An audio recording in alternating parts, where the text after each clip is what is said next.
Menteri Ketenagakerjaan Yasirli menunjukkan data PHK yang terjadi tiap tahun di Indonesia. Saat ini pemerintah membedah apa penyebab utama PHK terjadi dan akan mencari solusi terkait hal ini. Gelombang PHK masih berlanjut bahkan meningkat. Hal ini disampaikan Menteri Ketenagakerjaan Yasirli dalam rapat kerja dengan Komisi 9 DPR RI di Jakarta hari ini. Angka PHK nasional tahun 2023 sebanyak 64.855 orang dan 2024 77.965 orang. Pemerintah membedah penyebab PHK ini terjadi. Data PHK nasional memang kalau kita lihat potretnya 2020 itu COVID ya, terjadi peak sebesar 386.000 sekian, 2024 naik 2023 ya. Kemudian saat ini sudah terdata itu adalah sekitar 24.000. Jadi sudah sepertiga ya, sepertiga lebih dari belum lebih ya, sepertiga dari tahun 2024. Ya, jadi kalau ada yang bertanya PHK year to year gabungannya itu saat ini dibandingkan tahun lalu memang meningkat. Ya, ini potretnya. Dan 3 provinsi terbanyak PHK Jawa Tengah, Jakarta, Riau, dan 3 sektor terbanyak itu adalah industri pengolahan, perdagangan besar dan eceran, dan aktivitas jasa lainnya. Tentu kita harus coba bedah next, apa sih penyebab PHK? Ini adalah hasil data dari kami dan ada contoh perusahaan. Ternyata kalau kita lihat memang dari ada 25 penyebab PHK yang mungkin 7 inilah yang dominan. Pertama karena memang perusahaannya rugi atau tutup karena pasar dalam negeri luar negeri yang menurun. Dari data PHK nasional, kasus tertinggi terjadi tahun 2020 saat pandemi COVID-19 melanda Indonesia dan dunia. Saat itu jumlah buruh korban PHK tercatat mencapai 386.877 orang. Tim Liputan iNews melaporkan. Ya, PHK dari tahun ke tahun meningkat pesat. Terdapat 3 provinsi dengan jumlah PHK terbanyak, yakni Jawa Tengah, Jakarta, dan Riau. Sementara itu, data juga menyebut ada 3 sektor yang juga mengalami PHK tertinggi.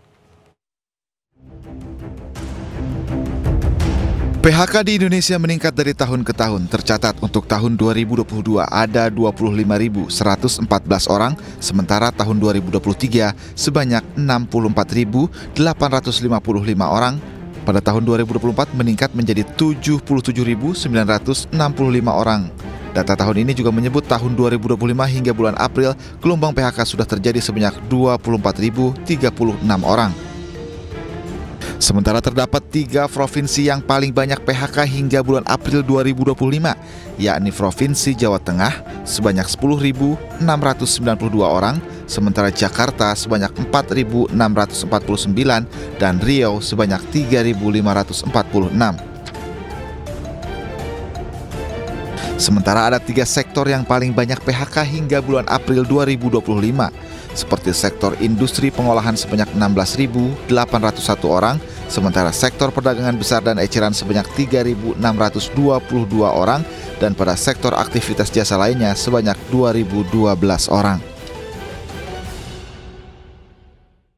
Sebelumnya pemirsa, sejumlah purnawirawan TNI Polri bertemu dan menyatakan sikap mereka terkait usulan yang sebelumnya disampaikan oleh Forum Purnawirawan Prajurit TNI yang meminta evaluasi Wakil Presiden Gibran Rakabuming Raka.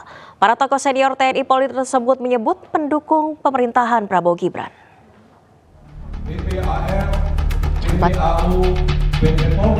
Sejumlah tokoh senior purnawirawan TNI Polri melakukan pertemuan untuk menyatakan sikap mereka terkait usulan yang sebelumnya disampaikan oleh Forum Purnawirawan Prajurit TNI yang meminta evaluasi Wakil Presiden Gibran Rakabuming Raka. Mereka menyatakan sikap bersama dan menegaskan mendukung program dalam pemerintahan Prabowo Gibran, dan mereka juga menyatakan bahwa solidaritas TNI Polri sangat penting untuk keutuhan Indonesia. Soliditas TNI Polri merupakan jaminan bagi tetap tegaknya dan utuhnya NKRI. Oleh karena itu, diperlukan konsolidasi yang terus-menerus. Purnawirawan TNI Polri mendukung sepenuhnya program pemerintah sesuai dengan asta cita. Pernyataan sikap tersebut seolah memperlihatkan beda sikap para purnawirawan di Indonesia. Namun demikian, sejumlah tokoh yang mengikuti pertemuan tersebut menyebut bahwa hanya organisasi tertentu yang diakui sebagai wadah resmi kepurnawirawan TNI Polri. Tim Liputan iNews melaporkan. Ya pemirsa, tuntutan Forum Purnawirawan TNI yang hendak memakzulkan Gibran dari jabatan Wakil Presiden menuai sorotan. Sikap tegas disampaikan pemerintah terhadap tuntutan tersebut.